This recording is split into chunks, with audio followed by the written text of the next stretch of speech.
آپ سے کوئی پوچھے کہ اس دنیا میں سب سے پہلے حج کس نے کیا تو شاید آپ نہیں بتا پائیں گے۔ دوستو آپ کی جانکاری کے لیے بتا دیں، سعودی عرب کے مکہ شہر میں کعبہ شریف کی تعمیر تو آدم علیہ السلام کے دور میں ہی ہو چکی ہے۔ روایتوں میں ملتا ہے ہمیں کہ جب اللہ نے حضرت آدم علیہ السلام کو جنت سے نکال کر زمین پر بھیجا تو آدم علیہ السلام نے اللہ کے حکم سے پہاڑوں سے پتھر لا کر خانہ کعبہ کی تعمیر کی، لیکن اس کے ہزاروں سال بعد جب حضرت نوح علیہ السلام کے زمانے میں جو بھینکر طوفان آیا تو اس طوفان میں کعبہ شریف کا ڈھانچہ بھی ڈھہ گیا تھا، لیکن اتنے وشال کائے طوفان کے باوجود بھی اس کعبہ شریف کی بنیاد باقی رہی۔ دوستو آج سے تقریباً 4000 برس پہلے مکہ کے اندر کوئی بھی نہیں رہا کرتا تھا۔ پھر حضرت ابراہیم علیہ السلام اللہ تعالیٰ کے حکم سے اپنی بیوی حضرت ہاجرہ اور بیٹے حضرت اسماعیل علیہ السلام کو لے کر روانہ ہو گئے اور اس مقام پر پہنچے جہاں پر آج مکہ واقع ہے۔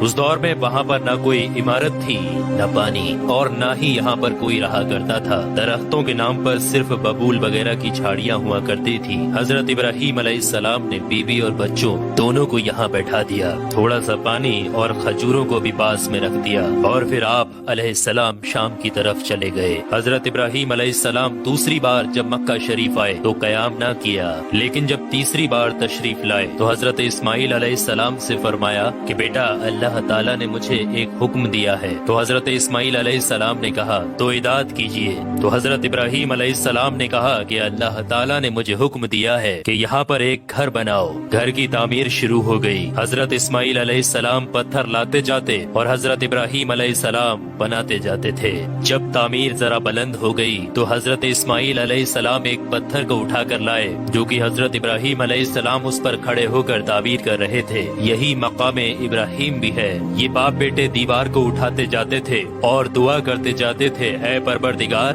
ہم سے قبول فرما، تو سننے اور جاننے والا ہے۔ انہوں نے گھر کی تعمیر نہ مٹی سے کی اور نہ چونے سے، بس پتھر کے اوپر پتھر رکھتے چلے گئے، اور نہ ہی چھت بنائی اور نہ کوئی اس کا دروازہ۔ اور پھر بعد میں الگ الگ زمانے میں پھر بیت اللہ کی تعمیر ہوئی، قریش نے بھی تعمیر کی اور ان کے بعد بھی ہوئی۔ کہتے ہیں کہ اس وقت اسماعیل علیہ السلام کی عمر 20 ورش تھی۔ حضرت ابراہیم علیہ السلام نے بیت اللہ کے پہلو میں بکریوں کا ایک باڑا بھی بنا دیا تھا اور اس کے اوپر پہلو کی چھت ڈال دی تھی۔ پہلے بیت اللہ کی جگہ پر ایک سرخ رنگ کا ٹیلا تھا، اکثر سیلاب اسے ادھر ادھر سے کاٹتا رہتا تھا۔ جب حضرت ابراہیم علیہ السلام تعمیر کعبہ سے فارغ ہوئے تو حضرت اسماعیل علیہ السلام سے ایک ایسا پتھر لانے کے لیے کہا جو طواف کی شروعات کے لیے نشانی کے طور پر استعمال کیا جانا تھا۔ یہ پتھر حضرت جبرائیل علیہ السلام ابو قبیس کی پہاڑیوں سے لے کر آئے۔ حضرت ابراہیم علیہ السلام نے اسے اس مقام پر رکھ دیا جہاں پر وہ اب تک قائم ہے۔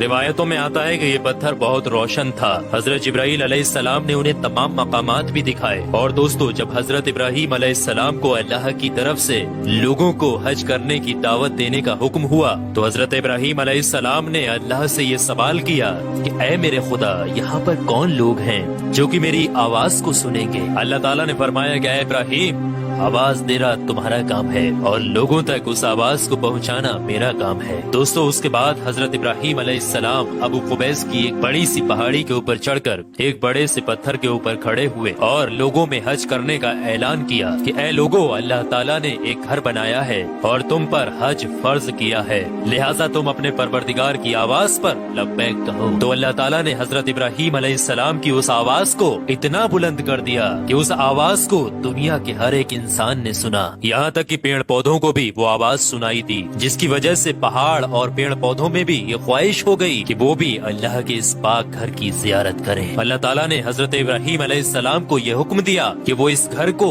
رکوع اور سجدہ کرنے والوں کے لیے پاک اور صاف رکھیں۔ علماء اکرام کے مطابق حضرت ابراہیم علیہ السلام کے اس اعلان کے بعد ہی حج کی شروعات ہوئی اور سب سے پہلا حج حضرت ابراہیم علیہ السلام نے ہی کیا۔ روایات کے مطابق رسول اللہ صلی اللہ تعالی علیہ وآلہ وسلم نے فرمایا کہ اللہ کے اس گھر پر اللہ کی رات دن